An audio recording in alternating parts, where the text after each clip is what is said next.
Olá, alunos do Paraná! Tudo bem com vocês? Estamos aqui, eu, professora Carol, a nossa intérprete, que é a Lígia, e nós vamos continuar o nosso assunto sobre células nessas aulas do 7º ano. Na aula passada a gente já falou várias coisas sobre células que são unicelulares, organismos unicelulares e pluricelulares, e células que são procariontes e eucariontes. Então hoje vamos continuar falando sobre isso. Vamos conhecer os nossos objetivos da aula. Nós vamos conhecer as estruturas, que também podem ser chamadas de organelas, de células que são eucariontes animais. E é por isso que a gente tem esse GIF aqui, ó, que representa uma célula, que é eucarionte, de um animal. Também vamos reconhecer em uma célula eucarionte animal e vegetal partes que são exclusivas. Então, vai ter algumas organelas que vão estar apenas nas animais ou então apenas nas vegetais. E a gente vai ver isso na aula de hoje, então fica ligadinho.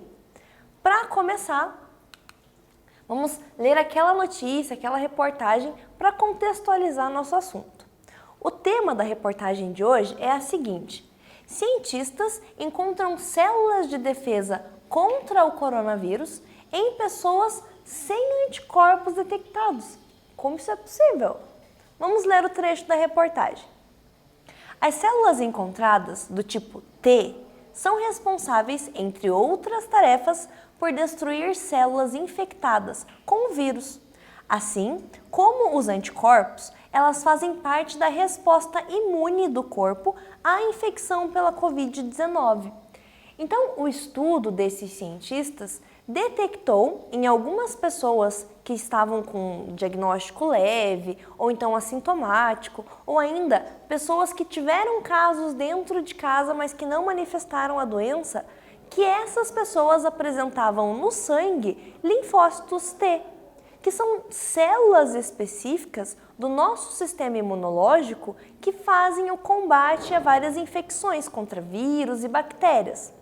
Eles encontraram nesses estudos que quando você tem a infecção pelo Covid-19, o seu corpo vai ter uma resposta imune e você vai desenvolver algum tipo de anticorpos.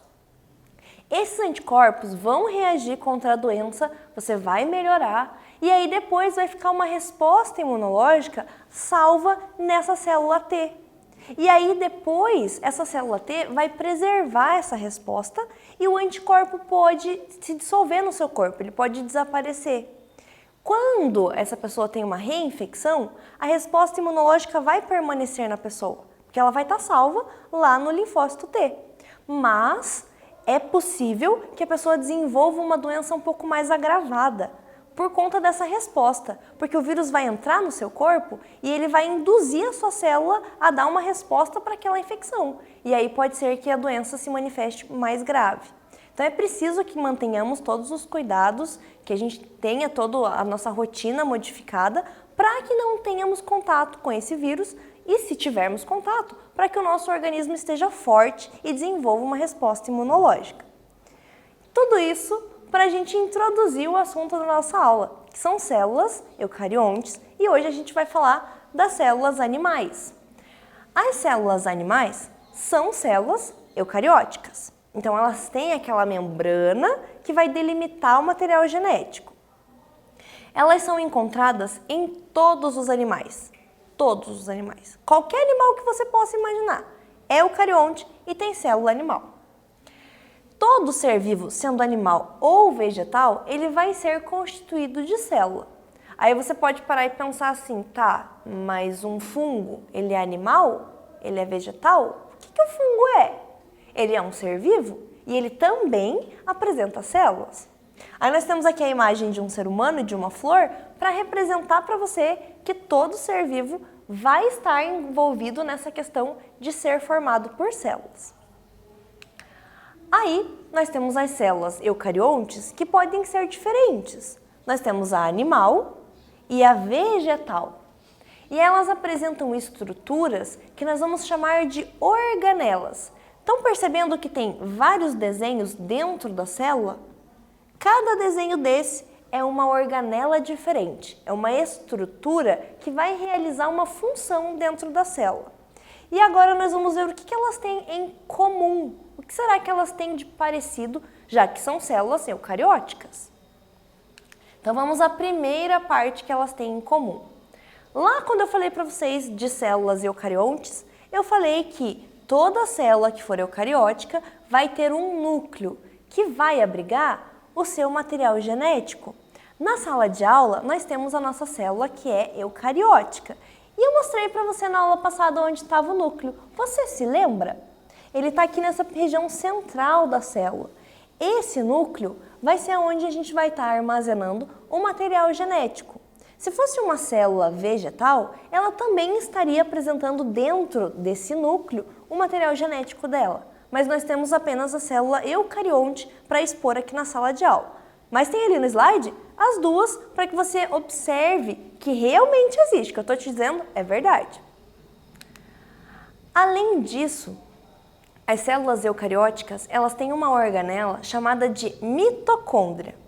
A mitocôndria, ela realiza a respiração celular. Tanto a célula animal quanto a célula vegetal vão apresentar essa estrutura. Aqui na nossa célula da sala de aula, nós temos elas representadas por essas estruturas mais roxas. São as mitocôndrias dessa célula. Existe uma capacidade da mitocôndria que é passada através do DNA. E aí, quem passa essa característica das mitocôndrias é a mãe. Então, as mitocôndrias que você tiver, elas vão ser herdadas a partir do DNA que veio lá da sua mãe, da parte genética materna. Então, isso é uma característica bem legal e é uma organela muito importante, porque ela vai ajudar a realizar a respiração celular. E você sabe o que quer dizer uma respiração celular? Vamos acompanhar aqui, o próximo slide para que você possa realmente entender o que quer dizer isso. Quando eu digo de respiração celular, eu estou falando do processo que a célula vai realizar, aonde ela vai utilizar o gás oxigênio e a glicose, que é o açúcar que vai estar dentro do seu corpo. A mitocôndria vai ser a organela responsável por combinar esses dois nutrientes e transformar isso em energia, para que a célula possa utilizar essa energia e também realizar as outras funções do organismo.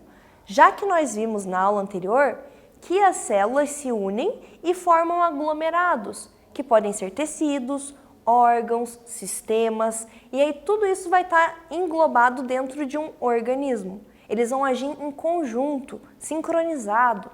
Quando a mitocôndria realizar essa respiração celular dentro da célula, ela vai produzir gás carbônico, que você depois também vai eliminar através da sua respiração pulmonar.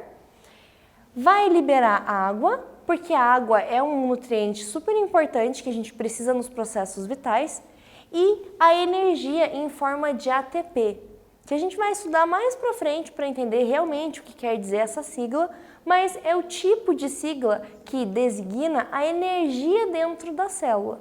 Então, quando acontece essa respiração celular, a gente vai utilizar o oxigênio que foi absorvido através da respiração pulmonar, mas lá dentro da célula, junto com o açúcar. Então, isso é muito importante. E olha que bacana, se a gente for fazer um gancho lá com a primeira reportagem que nós lemos, o nosso corpo vai precisar realizar essa respiração celular. Antes da respiração celular, nós fazemos a respiração pulmonar. Quando o Covid-19 manifesta-se no corpo de uma pessoa, quando o vírus do corona está dentro de você, o que acontece? Ele vai afetar principalmente as células do seu sistema respiratório. A sua capacidade respiratória pulmonar vai estar debilitada. Com isso, você vai ter uma quantidade menor de oxigênio dentro do corpo. E a sua mitocôndria, quando for realizar a respiração celular, vai ter menos nutriente para poder usar. Isso vai desencadear vários sintomas, várias coisas que vão acontecer dentro do corpo do organismo. Então a gente pode ter um agravo em outros sistemas, que talvez nem sejam sistemas primários de atuação desse vírus, mas você pode ter uma debilitação do sistema imunitário, do sistema nervoso, do sistema excretor. Então, várias partes do seu corpo não vão trabalhar direito porque não está tendo o oxigênio lá dentro da mitocôndria, no interior da célula, para que tudo se realize. Então, vejam quão complexo é esse mundo celular microscópico. Mesmo pequenininho, ele tem uma magnitude muito grande. Além disso, nós vamos acompanhar aqui que a célula tem uma outra estrutura, o retículo endoplasmático. O retículo endoplasmático, ele pode ser dividido em liso e rugoso. Vai estar presente nas duas. O rugoso recebe esse nome porque apresenta ribossomos. Lembram quem são os ribossomos? Aquelas estruturas, organelas, que vão participar da produção de proteínas. Lá no ribossomo, no retículo endoplasmático que é rugoso, ele vai estar aderido. No retículo endoplasmático que é liso, ele não vai estar aderido. Então, se vocês observarem na célula que nós temos na sala de aula, talvez você consiga observar que desse lado nós temos pequenas protuberâncias que são os ribossomos aderidos, que do lado de cá nós não temos.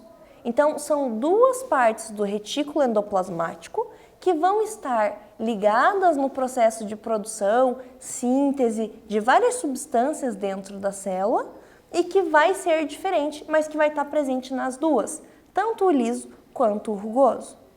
Então, aqui na imagem vocês também conseguem observar que essa organela se localiza próxima do núcleo. Olha só, será que tem alguma coisa a ver? Ele tem que estar aqui perto?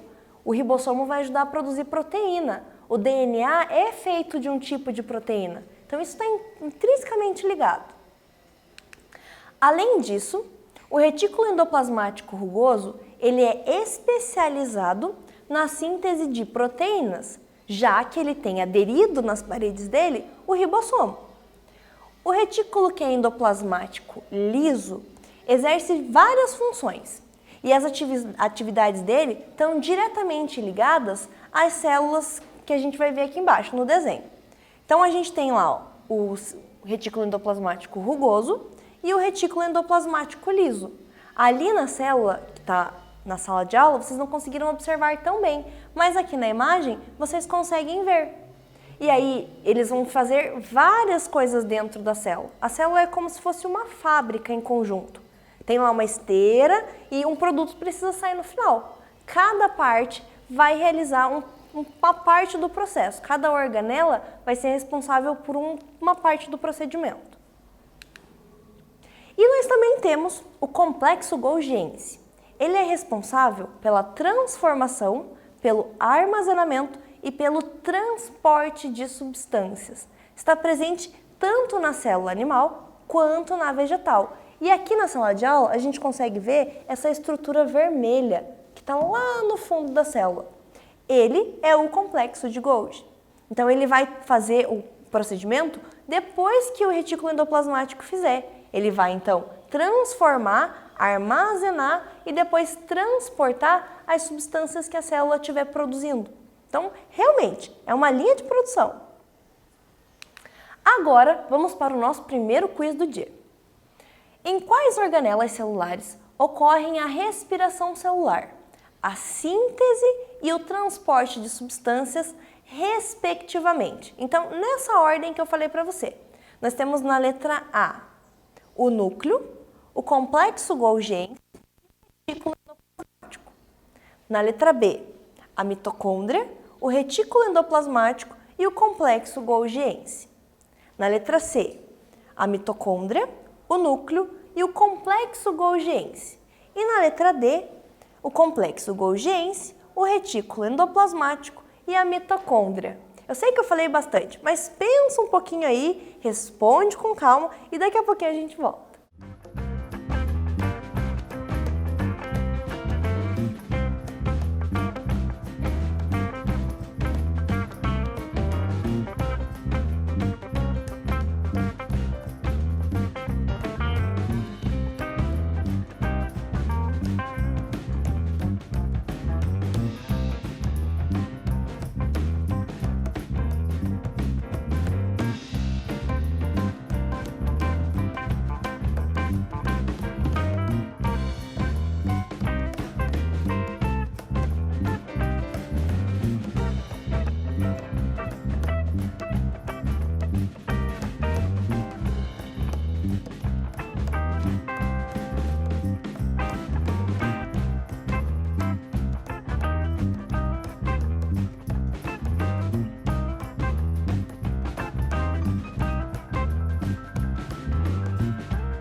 Voltamos. Eu sei que estava um pouco complicado, porque são várias nomenclaturas novas para você que está começando esse estudo, mas a gente vai conseguir assimilar todas as informações. Fique tranquilo.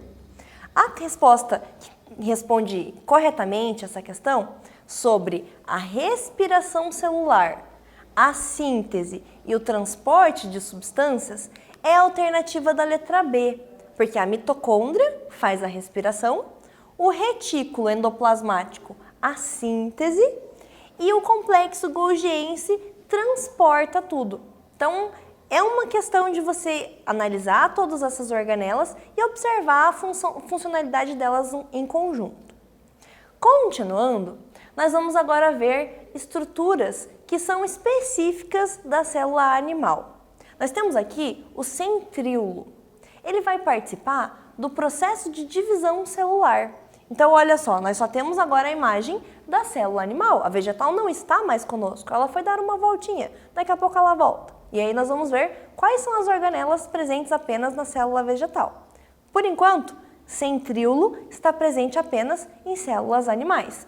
Na nossa célula da sala de aula, o centríolo está pouco visível, mas ele está por aqui. Se você conseguir observar, ele está aqui presente. A outra organela que está presente apenas na célula animal é o lisossomo, que vai realizar a digestão celular. Então, todas aquelas substâncias que foram produzidas ali dentro e que não foram aproveitadas, o lisossomo vai empacotar e vai digerir isso. Vai fazer como se fosse o papel do lixeiro dentro da célula. Vai limpar tudo aquilo que não for necessário. Esses pontinhos vermelhos são os lisossomos. Se a gente observar esse amarelinho aqui, ó, você pode considerar como sendo o centríolo, mas é que ele está bem difícil de observar. Então, anota aí que centríolo e lisossomo são organelas exclusivas de célula animal. A célula animal, ela é uma célula do tipo eucarionte. Então, ela vai apresentar estruturas como o núcleo e organelas citoplasmáticas. Algumas organelas vão permitir que a gente diferencie ela da célula animal, da vegetal. Então, nós temos o ser humano, que tem a célula animal, que vai ter exclusivamente lisossomo e centríolo. E a flor, que vai ter célula vegetal, vai ter o quê? Exatamente. Agora a gente vai ver o que vai ter apenas na célula vegetal. Na célula animal, a gente tem, de novo, a presença de lisossomo, a ausência de parede celular. Por quê? A parede celular vai estar presente apenas na célula vegetal, assim como o vacúolo, que é essa estrutura bem grande, e os plastos. Nós vamos ter 3 tipos de plastos nas células vegetais, mas isso é assunto lá para frente. Por enquanto, vamos nos ater ao nome plasto. Essas estruturas vão ser responsáveis pelos processos que as plantas fazem. A planta, para se alimentar, precisa fazer fotossíntese, diferente do ser humano ou de outro animal que vai ingerir o alimento ou então absorver de algum lugar os nutrientes. Por isso, ela precisa de organelas específicas. E a gente tem, então, a parede celular, os plastos e o vacúolo. Anota isso daí que é muito importante. Mais um quiz para que você fixe tudo isso que eu te contei. Quais são organelas que só ocorrem nas células vegetais? Olha só, acabamos de falar sobre isso. Na letra A nós temos plasto, complexo golgiense e núcleo. Na letra B, parede celular, mitocôndria e vacúolo. Na letra C, mitocôndria, vacúolo e plasto. E na letra D, parede celular, vacúolo e plasto. Essa tá bem fácil. Então pensa aí um pouquinho, responde e daqui a pouquinho a gente volta.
resolução desse exercício, que nos diz que as organelas presentes apenas em células vegetais são a parede celular, o vacúolo e os plastos, que a gente vai estudar nas próximas aulas e que vai ser bem divertido.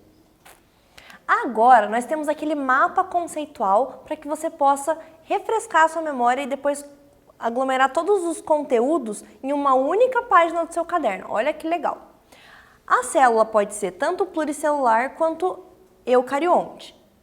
Na verdade, a célula que for pluricelular vai ser eucarionte.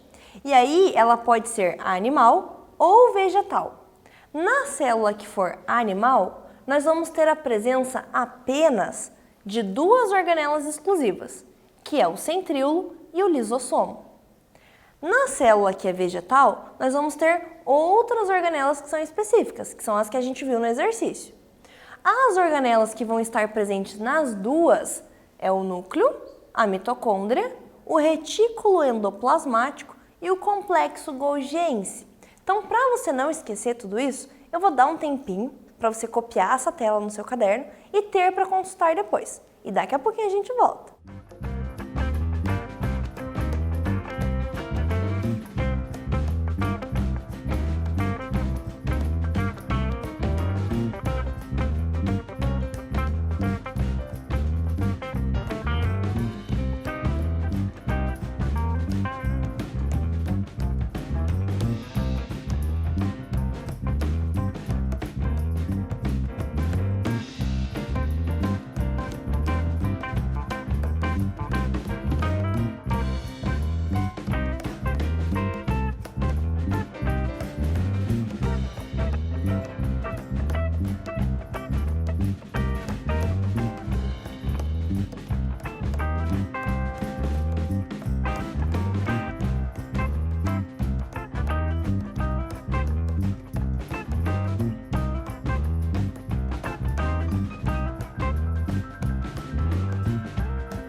Estamos de volta, eu tenho certeza que o seu mapa ficou maravilhoso. Use ele para poder consultar e depois estudar um pouco mais sobre esse assunto. E agora nós vamos rever tudo o que foi aprendido na aula de hoje. Nós aprendemos então o que é a respiração celular e por que ela é tão importante em todos os processos que o nosso corpo realiza. Nossas células precisam realizar a respiração celular e a organela que vai realizar isso são as mitocôndrias. As funções das organelas celulares nós vimos uma por uma. Então, se ficar alguma coisa aí obscuro na sua mente, volta e reassiste a aula desde o início. Além disso, nós vimos as diferenças existentes entre uma célula animal e uma célula vegetal. Nós vimos que elas vão ter organelas que vão ser únicas de cada uma e que vão ter organelas que vão estar presentes nas duas. E isso é legal porque você consegue ligar o funcionamento do organismo, tanto das plantas quanto dos animais. Então, com isso, chegamos ao final de mais uma aula. Eu espero que vocês tenham gostado. Thank you! Muito obrigada por estarem aqui com a gente e a gente se encontra numa próxima aula. Até mais!